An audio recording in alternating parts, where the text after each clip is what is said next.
Yeah, I figured I'd post one more video, and I found something. I've been going through some Rubbermaids, and I found an old project that I'm going to get back to work on here. But this guy here I started not too long ago. Wound up extending the platform out. This is going to be a G22C for Rumo-Lizhishka, the new all-railway. I'm going to stick this one off to the side. That one's going to get detailed here real soon. And here I'm working on one of my dad's old SD40T-2 kits. Now Athearn does have these and ready to run, but I wanted to do a snoot nose because I used the nose off of this one for parts. So I finished cutting the nose totally off, put a Cannon & Company snoot nose on it with the ratchet brake, cab, and a new rebuilt cab front with the repaired L-shaped windshield gone. But the project I kind of forgot about was this HOBBYTECH G22U. And considering that I'm going to get into building my own intermodal cars out of resin, I'm thinking I'm going to do both of my G22s to pull my intermodal train. Underneath it is the underframe. So you see there's going to be a lot of work. Now, take this Hitachi engine, side-by-side comparison. That's scale, and that is overkill, 1/78 scale. And the reason why Hitachi did this was before the SDs and the C30-7s came into Brazil, Hitachi was making these engines oversized as well as the freight cars to make it look like it was running on metric gauge track. And it wasn't until the SD40T-2s and the C30-7 started coming out that modelers started getting more particular about this.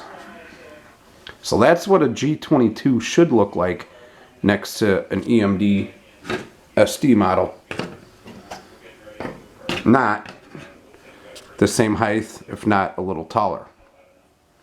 But I've painted about 127 Hitachi freight cars now, and I'm not going back. So I still will have out-of-scale locomotives pulling a lot of my freight trains because of the fact that I have out-of-scale freight cars. I will do these in scale too, and I will put scale freight cars, or I'll pull my intermodal train with it or whatnot. But I was like, I completely forgot I had these. Now, however, I do have two G12s that I just put up for sale because there is a man in China who is making me brass models of the G12. And he's using Atlas drives. And everything that he does is basically stamped or done by hand. And then it's all soldered by him too. And his work is unbelievable. I met him at a hobby show a couple years ago, and I just recently contacted him with interest. He's making more of these EMD engines too. He's got the GT26, I believe he's doing right now. Something like that, I don't remember. But he's planning on doing most of these export engines. So, yep, I'm thinking I'm probably going to start working on this guy. And what I'm thinking about doing is using this underframe. And I'm going to use some KNS engineering to simulate, the beams on the rail engine. And I might use the Hitachi trucks. And what I'm thinking about doing is contacting Proto Power West or getting my measurement. And I think I'm going to drop an A-line motor in this thing. Now the kit does include a fuel tank. You got to mount that.